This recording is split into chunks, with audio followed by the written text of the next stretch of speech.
You are Locked On Ole Miss, your daily podcast on the Ole Miss Rebels. Part of the Locked On Podcast Network, your team every day.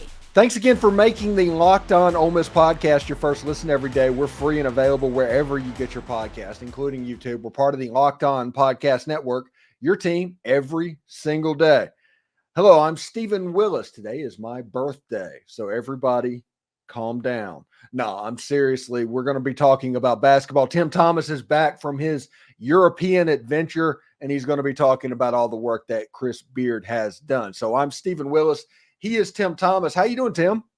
Doing really good. Glad to be home. It was a 3-week trip and really enjoyed it. Got to see all kinds of tulips everywhere in Amsterdam at the Kufenhof Gardens. And then we got to spend some time in London and North London, the Lake District, then down south on St. Ives, beautiful beach area. It was a fun trip. Tough on a guy at 6'8", 300 or so, you know, what day it is. It's tough on the guys to travel. Like Dan Fogelberg song, the fans are great, but traveling is hell. So sometimes, you know, it makes you kind of weary and jet lag and all that. But glad to be home and happy birthday. Thank you very much. And while you were gone, Chris Beard decided to get to work. And the first thing he did was make sure Matthew Murrell comes back to Ole Miss. Now, the thing about this that everybody needs to realize is Matthew Murrell was Ole Miss's best player a year ago. He's probably going to be the best player on this team that has gotten significantly more balanced and potentially better. But you're seeing all over the internet right now saying this Ole Miss basketball team, they're an NCAA tournament team right now. Yeah, that Rob Doster on Field of 68 mentioned Matt Murrell as the most underrated guy that was coming back of all the hundreds that came back. He was the most underrated, and I believe it. They also, Field of 68 really speaks highly of Ole Miss and Beard. I think Goodman has a thing with Beard, but Murrell, bucket getter, coming back for his 5th year, big time signee. I think he was already one of the highest signees that Ole Miss had ever signed. But he's really good, really impressive. Good kid, I think. Loves to play defense. He needs a little work on his rebounding. Of course, I saw it at the combine, the G League combine thing. They measured him at 6'2" and around a half. So they listed around 6'4", 6'5". A lot of places barefooted. He's 6'2", a little over 6'2". So, but he's a great, tremendous shooter. Last year we talked about he needs to do some Flanagan type thing. He needs to, if he can't get open, he's got to get, drive it to goal. He's got to get open, take it to the hole, and get fouled and things. That's some of the things he's got to work on. But shooter wise, he's one of the best in the whole country. He can really light it up. Yeah, if you're looking for Matthew Murrell going for the NBA draft next year, what he needs to work on at Ole Miss, I just think he needs to work on being the number one guy. He needs to work on doing that Alan Flanagan stuff. When the other team goes on a run, he is the player that goes and gets a bucket. He has the talent to do it. He has the athleticism. He's an excellent shooter.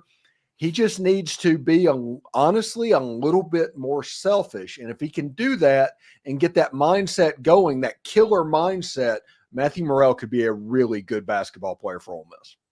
Yeah, he's got to be a leader. Let's just be honest. He's got to be a leader. I think this guard we're going to talk about, Sean Padula, I believe he's going to be a leader also. You got to have guys like that come in and take over. I'm not saying Juju wasn't really good, but Juju, he's more of a two-guard we've talked about. But Sean Padula, really awesome player. Looking forward to watch him lead this team to great things. Yeah, we'll start with Sean Padula. Talking about him transferring from Virginia Tech. This is one of the players that Chris Beard kind of got going with after you left for Europe. He had 3 games of over 30 points a year ago. Now, if everybody who is trying to find their version of Dalton Connect, I think Sean Padula has a chance to be that Dalton Connect type player. He played point guard. He's a very good distributor of the basketball. If you look down, he averaged nearly 5 assists a game. 4.5 rebounds, over 16 points average, and just as is a bucket getter a little bit. And he's somebody that can transform the offense by making the other team focus on multiple backcourt players. Sean has potential. We say Murrell's going to be the number one team. I believe this kid, what I've seen in videos, and I watched him some last year, he's got a swagger. He's tough. He's confident. He's a scorer. He's a great passer.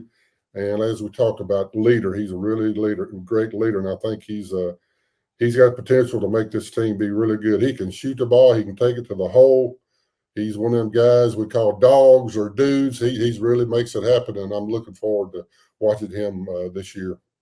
Yeah, and some lower level school players also got recruited in the transfer portal this year, particularly Devin Barnes from Sam Houston. Everybody that went to the Tadpad game got to see Devin Barnes play in that game. He averaged 13.5 a game, 3.5 rebounds, a little over an assist and a half per game. I do not know much about this player. What do I need to know about him? Ole Miss couldn't stop him. Not saying a whole lot from last year's team, but he could really score. Yeah, I watched him. I was there at the old Tadpad. And Jordan watched him. I noticed him really quickly because everything he shot went in, and he really hustles. He likes to rebound. He likes to pass it, and he's a great scorer. He's a great leader. You can tell he's one of them guys that's real gritty, real tough. Takes it to the hole, rebound, just loves to block out and loves to get the ball. You could tell that's why Chris Beard saw enough of him last year. He wanted him on his team. So I'm really impressed with this kid. Yeah, and right before you went to Europe was the Dre Davis news that he came from Seton Hall. Ole Miss has 3 players on their roster next year, Tim, that averaged over 15 points a game at a high major institution. Yeah, he's tough. Gritty. He's a winner. He's going to be a leader also. It's awesome to have several leaders on your team. He can hit the 3. He takes it inside. Seton Hall won the NIT last year. They beat some great teams. I think Indiana State in the finals, but he was really good against UConn several times they played and all the Big East teams. He's really, really good. Finishes well inside. He steals the ball some. He's just a great player. I enjoy watching him. I think he's going to be a potential star because he can really score. He's a lot like Flanagan, but he can really shoot the 3 also. Flanagan had trouble with the 3, but he's a lot like about the same size of Flanagan. Takes to the hole real strong, likes to rebound. All these guys, we're going to find that all these guys love to rebound. Offensive rebound, defensive rebound. These guys love to rebound. And we talked about that enough last year. We'll let that go for now. But they're really tough guys. And some of these guys, as we're fixing to talk about, they got chips on their shoulders. They played at a smaller like Belmont or Hampton or UNC Greensboro. You know, like this kid. He started at Vanderbilt, didn't get to play. Then he went to Malik Dia, went to Belmont and played well. And now he's ready. He was in the draft there with Murrell. So he's good enough. If you watch his film, he can take it to the hole. He can score everywhere. And he's 6'9", 240, got a good body. And he loves the rebound. You see there, very, very intense guy. Very, I think I talked about he got a little swagger himself. Very elite, power forward, I guess you say, but he also played center. That's where I think he'll play till John Bowl comes around. But really can shoot the 3, really can step out, hit the 3, and if you cover him up, he'll take to the hole. And he puts it in the hole. He finishes the shot, and he gets fouled a lot. Really good big guy for us. Malik Dia kind of reminds you of the player that everybody wants Jamin Brakefield to become. True. That's a good statement. Yeah, he's strong. He's tough. He's not afraid to get inside and rough it up a little bit. And really impressed with this kid. Yeah, and one more transfer came in. Michael Brown Jones, coming in. I think it was North Carolina Wilmington. Averaged nearly 19 points a game, 7.5 rebounds, 1 point. There, you look at positionless basketball, and you see this Ole Miss basketball team is kind of taking form of what Chris Beard wants now that he has a full year to recruit these kids. Yeah, I was impressed by his video too. Really loves the rebound, offensive rebound. He loves to get on the boards, defends well, blocks shots really well. Inside, outside guy, can pop out, hit the 3. Great percentage from the 3. Rebounder, as you see, 7.5, around 18, 19 points a game. We got some scores on this team, and we won't just be let's set a few pigs and get Murrell open, or let Flanagan take it to the hole and hope he hits one of those fade backs. You know, we got several guys. Padula, we'll talk about this later, maybe if we do the chart lineup. But Padula and Murrell and this kid here, along with Dia, they can really score the ball. Yeah, let's look at what this basketball team looks like, the starting lineup of this team. I think obviously Padula is set up to be the one player, the point guard on this team because I agree with that. yeah, he is probably the only point guard on the roster that's true. I mean, Juju would be a backup for him. Yeah. I think two might be Matthew Murrell. Matthew Murrell is probably going to be the two guard in this team. I believe he's got that. I believe he's got that spot sewed up. I believe he's got that. Yeah. And I think Dre Davis is set up for the three. You're and right. then So far you're doing good. Yeah, and you have the four, I think Malik Dia, because he can jump out and shoot the 3-point shot. And I think Brown Jones is probably your five. You may be right, and so it's okay with me. But Brakefield, Beard loves Brakefield. He loves something about this guy. I think he's a team player. He kind of, and that's okay. I'm good with that. But I think Brakefield may be the four, and Dia may be the five. But what you had is perfectly good and perfectly great. And Brakefield can really play well at times. He can really score in and out. Does some little fancy shots inside. Really impressive. And he'll be a leader. He'll be a senior, so he's going to be a leader too. So we're gonna have 4 or 5 leaders, which is awesome to hear about. You know, the football team, you got 85 scholarships, so you got 2 or 3 leaders like Dart. But this team has potentially to have 3 or 4 really headstrong, tough, gritty, and he's going to push the defense and rebounding more than he ever has. If these guys, I think he's got enough of them. He's got 8 or 10 guys here can really play. So if somebody's not happy, last year we didn't have that, but this year we got guys that'll step up and take their place, and it's no stopping them. They'll just come in and take over. So he's going to say these guys real clearly. I think he's going to make it really clear. Yeah, there's guys on this team that got a significant amount of minutes last season that might be the 9 player on the roster, might be the 10 player on the roster this season. Could be. A lot of the greater teams, the best teams, you got to have 9 to 10 players that can really just shuffle in and out and don't have a difference. Like several teams we watched in the NCAA tournament, they had a lot of guys that could play. That one to get tired, they put another one in, and he could shoot better than that guy, or they bring another one in. So that's the key to playing the hard-nosed defense. Rebounding, it takes energy to play hard defense every time down there. It takes energy to block out every time at the free throw line, down low. And I think we got the guys can do it. We'll see how it goes. It's hard to know just watching the film, but it looks to me, and I think other guys, you've seen that a lot of other the media people have really picked Ole Miss. Most of them, everybody within the top 25. So that's good to see. Thanks again for making the Locked On Ole Miss podcast your first listen. When we come back, Tim Thomas is going to be on the hot seat and talk about his top 5 wide receiver. This is a basketball guy, everybody. So everybody go easy on him. Yeah. But he's going to name his top 5 wide receivers. Thanks again. It's winner take all time in the NBA and NHL, and FanDuel is giving you a shot to bring home a win of your own. Right now, new customers can get $150 in bonus bets with any winning $5 bet.